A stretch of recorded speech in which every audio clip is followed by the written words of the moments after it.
તો મહેસાણાથી અહેવાલ આવી રહ્યા છે। મહેસાણામાં ધોધમાર વરસાદથી હાલ બેહાલ થયા। ન્યૂઝ 18ની ટીમ પહોંચી લોકોના ઘરો સુધી। ધોધમાર વરસાદથી સોસાયટીઓમાં પાણી ફરી વળ્યા। લોકોના ઘરોમાં પાણી ઘૂસી જતા પારાવાર મુશ્કેલી સર્જાઈ। સુરભી સોસાયટીના આ દ્રશ્યો છે, જ્યાં 32 મકાનો પાણીમાં ગરકાવ જોવા મળી રહ્યા છે। ઘૂંટણસમા પાણી મકાનોમાં ભરાયેલા જોવા મળી રહ્યા છે। શહેરની આવી કેટલીક સોસાયટીઓમાં વરસાદી પાણી ઘૂસી જતા સ્થાનિક લોકોના હાલ બેહાલ થયા। વહેલી વરસાદથી મહેસાણામાં 2 ઇંચ જેટલો વરસાદ ખાબક્યો હતો, જેના કારણે સમગ્ર મહેસાણા પાણી થઈ ચૂક્યું છે। એટલું જ નહીં, આ સુરભી બંગલો જે છે તેના લોકોના ઘરમાં પણ પાણી તમે જોઈ રહ્યા છો કે લોકોના ઘરોની અંદર પાણી ભરાઈ ચૂક્યા છે। વૈભવી બંગલો છે, બંગલો જ્યાં છે ત્યાં આ પ્રકારની સ્થિતિ જે છે તે જોવા મળી રહી છે। એટલે લોકોના ઘરની અંદર પાણી ભરાયેલા છે। આ લોકોના ઘરની સ્થિતિ છે કે જ્યાં સુધી તમે નજર નાખો ત્યાં સુધી પાણી છે। એક ઘર નહીં, આ પ્રકારના અનેક બંગલો આવેલા છે અને બંગલોની અંદર આ પ્રકારે પાણી ભરાયેલું જોવા મળી રહ્યું છે અને આ તમામ લોકો પારાવાર મુશ્કેલીનો સામનો કરી રહ્યા છે। જોકે તમામ લોકોએ પાણી ભરાવાના કારણે ઘરની આગળ કોર્ડન તો કર્યું છે, પરંતુ પાણી તો એ જ છે કે તે પાણી ભરાઈ જાય છે અને લોકોને પારાવાર મુશ્કેલીનો સામનો કરવો પડી રહ્યો છે। સ્થાનિક લોકો આપણી સાથે છે, તેમની સાથે વાત કરીશું કે કેટલા વર્ષો જૂની આ સમસ્યા છે, કેટલું ઘરમાં પાણી ભરાઈ જાય છે, કેટલી યાતના ભોગવવી પડે છે, તેમની સાથે વાત કરીશું। બા, દર વર્ષે આ પ્રકારની સ્થિતિ કે 7 વર્ષથી આ પાણી આવે છે। 7 વર્ષથી સવારની રસોઈ બનાવી નથી, છોકરો પણ ભૂખ્યો, ઘરમાં પાણી 5 ફૂટ બેસી જાય છે। આટલી પાડીઓ ચણી તો 7 વર્ષથી આ તકલીફ બેઠી છે। તો હવે તો કઈ કરો નગરપાલિકા વાળા। પાડીઓ હોવા છતાં પાણી ઘરમાં બેસ્યું, ફ્રીજ, ટીવી, ઘરઘંટી બધું ખરાબ થઈ ગયું। કેટલા ઘરોમાં પાણી? સોસાયટીના લગભગ બધા ઘરોમાં પાણી આવે છે। 32 ઘરોમાં પાણી આવે છે, બધા ઘરોમાં। તંત્ર કોઈ સાંભળતું નથી તમારું? કોઈ સાંભળતું નથી અને છોકરાની સ્કૂલો બી બગડ્યું અને જમવાનું કોઈને રોધ્યું નહીં, ખાધું એ નહીં કોઈને। એટલું પાણી આવે, કોક નિકાલ તો જોઈએ ને પાણીનું। આજે 2 ઇંચ વરસાદ પડ્યો। 2 ઇંચ વરસાદની અંદર તમારા તમામના ઘરોમાં પાણી છે, કેટલી મુશ્કેલી પડી? આખો દિવસથી અમે વાડના બહાર જ છીએ, નહીં કોઈને રાધ્યું નથી, કોઈને કઈ કર્યું નથી। બહારથી જમવાનું લઈને બધા આજુબાજુ વાળા જમવાનું આપી ગયા। તો કઈ રીતે અમે રહીએ આખો દિવસ? 7 વર્ષથી અમે આ તકલીફ વેઠીએ, નથી બહાર જઈ શકતા અમે।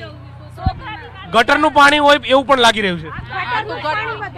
ગટરનું પાણી બધી ઉભરાઈને બહાર આવે અને આ સમસ્યા છેલ્લા 10 વર્ષથી 7 નહીં 10 વર્ષથી અને નાવાની પણ તકલીફ પડે, છોકરાને બાથરૂમ, ટોયલેટ બધામાં તકલીફ પડે।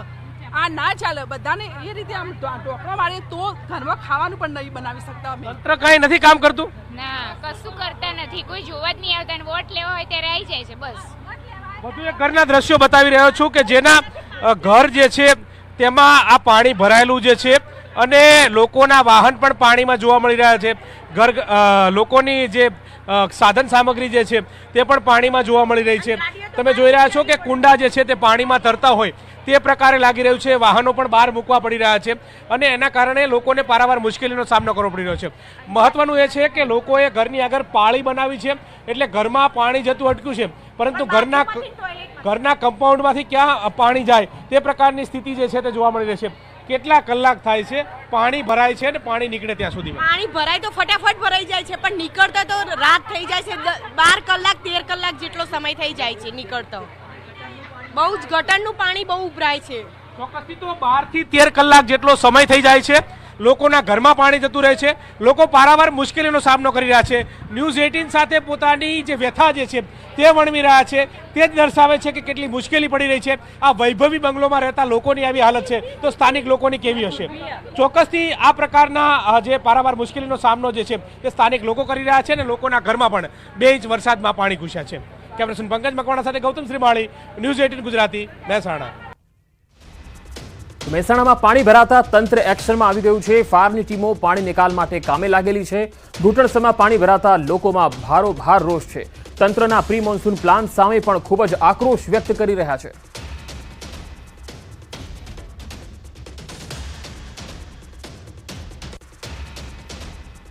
ભારે વરસાદે રાજ્યભરમાં તારાજી તો સર્જી છે, પરંતુ તેમાં મહેસાણા પણ બાકાત રહ્યું નથી। વહેલી સવારથી 2 ઇંચ વરસાદ થયો છે અને લોકોના ઘરોમાં આ પાણી જે છે તે ઘૂસ્યા છે. અત્યારે હાલ સોસાયટીના રહીશો દ્વારા ફાઇટર મંગાવી અને પાણીનો નિકાલ કરવાની નોબત જે છે તે આવી રહી છે, જેના કારણે પાણી ઓછું થાય તો લોકો ઘરની બહાર નીકળે તે પ્રકારની સ્થિતિ છે. પરંતુ આ તમામ લોકો જે છે તે સોસાયટીમાં પાણી ભરાઈ જવાની યાતના જે છે તે સહન કરી રહ્યા છે. તમામ લોકોને પારાવાર મુશ્કેલીનો સામનો કરવાની નોબત જે છે તે આવી રહી છે. સ્થાનિક લોકો પણ છે, તેમની સાથે વાત કરીશું. તંત્રએ આ ફાઇટર મૂક્યું છે, તમે લાવ્યા છો, અને કેટલી મુશ્કેલી?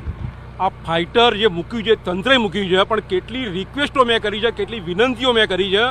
જેવી રીતે આપણા પગે લાગીને એક આપણે કરીએ, કેટલી રિક્વેસ્ટો કરી ડ્રોવા આવું થઈ ગયું, તારા ફાઇટર આવ્યું છે. સવારના 10 વાગ્યાનો હું ફોનો કરું છું, સાહેબ પ્લીઝ મારી રિક્વેસ્ટ, અમારા ઘરની અંદર પાણી આવી ગયું છે, અમારી વાઈફ નીચે પડી ગઈ છે અંદર, કોઈ જોવાનું હવાનું એનું કોઈ ખાધું નથી, તારા ફાઇટર આવ્યું છે. સવારના 9 વાગ્યાનો હું ફોનો કરું છું. અને આ સાહેબ પ્રોબ્લેમ 10 વર્ષથી ચાલે છે કન્ટિન્યુ. આખી મોઢા રોડનું બધું પાણી અમારા સોસાયટીમાં આવે છે. ટોટલ પાણી અમારી સોસાયટીની અંદર. નિકાલ માટેની કોઈ વ્યવસ્થા નથી. કોઈ વ્યવસ્થા નિકાલ માટે કોઈ વ્યવસ્થા નથી. દર વર્ષે અમારે આ પ્રોબ્લેમ તો રહે છે જ, અને દરેકના ઘરમાં પાણી આવે છે અમારે. એટલે આના માટે કંઈક કરો તો સારું. બધા સરકારે રજૂઆત કરવા જાવ તંત્ર શું કહે છે? રજૂઆત તો આપણે કરવાનો ટ્રાય કર્યો જ છે ઘણી વખત, પરંતુ કેવું છે, તમે સમજતા હોય કે જો અહીંયા જે વોર્ડ પ્રમુખ રહીને જોવા જ નહીં આવે. પહેલાં તો સૌથી પહેલો પ્રોબ્લેમ એ. બીજું, આ એરિયાની સૌથી પહેલી સોસાયટી આ છે. આના પછી બાકીનું ડેવલપમેન્ટ થયું. હવે આપણું ટાઉન પ્લાનિંગ કઈ રીતે વર્ક કરે છે ને મહેસાણામાં, હવે આ નગરપાલિકામાંથી મહાનગરપાલિકા કરવાનું જે વિચારી રહ્યા છે, શું એમને ટાઉન પ્લાનિંગ નામનો સબ્જેક્ટ ખબર છે? ટાઉન પ્લાનિંગની ઓફિસમાં એમને ખુરશીઓ મૂકી છે, માણસો મૂકી છે, કોઈ ગ્રાઉન્ડ ઉપર આવીને કોઈ ગ્રાઉન્ડ વર્ક કરતું જ નથી. એકચ્યુઅલી આ બધું પાણી અહીંયા નાગલપુરના નેડિયામાં થઈને નાગલપુરના તળાવ અને ખારી નદીમાં જતું હતું. આ રસ્તાઓ એટલા ઊંચા બનાવ્યા, નવી સ્કીમો બનાવી, એ ઊંચું કર્યું, એના કારણે અમે આ પ્રોબ્લેમ સહન કરીએ. બાકી કાચા રસ્તાઓ હતા, નેડિયું કાયદેસર નેડિયું, કોઈ આરસીસી વર્ક નહોતું, છતાં બી પાણી નીકળતું હતું સરળતાથી. અને અમે આજકાલના નદી અહીંયા 22-25 વર્ષથી રહેવાવાળા રહેવાસી છીએ, પણ આ છેલ્લા 5-10 વર્ષોમાં જે બિલ્ડરોએ જે પોતાની રીતે મન ફાવે એમ પૈસા આપીને પોતાની સ્કીમો સારી દેખાય એના માટે ઊંચું કરી એમની સ્કીમો અને રોડ ઊંચા કરે, એનું આ પરિણામ છે. આ ફાઇટર મૂક્યું છે, હવે કેટલા સમયમાં પાણી નીકળે? આ 2-2.5 કલાકમાં પાણી કદાચ નીકળી જશે આ ફાઇટરનું, બરોબર. પણ ભારે ઘડીએ અમારે દર ચોમાસામાં આ જ પ્રશ્ન ક્લિયર કરી જવાનું. તો શું તંત્રએ અમારું કોઈનું સોંપડવાનું જ નથી? બસ આ ભાજપ સરકાર આવી અને ભ્રષ્ટાચાર કર્યો, આ જ અમને દેખાય છે, બીજું કશું દેખાતું જ નથી. આ લોકો પોતાની યાતના કહી રહ્યા છે, પોતાની વ્યથા કહી રહ્યા છે કે તંત્ર સાંભળતું નથી. આ પાણી આજનું નહીં, પરંતુ 10 વર્ષથી ભરાય છે. 10 વર્ષથી આ તમામ લોકો સહન કરે છે, રજૂઆત કરે છે, પરંતુ તમારી સામે સ્થિતિ છે કે રજૂઆત બાદ પણ તંત્ર કોઈ સાંભળતું નથી અને લોકોને પારાવાર મુશ્કેલીનો સામનો કરવાની નોબત આવે છે.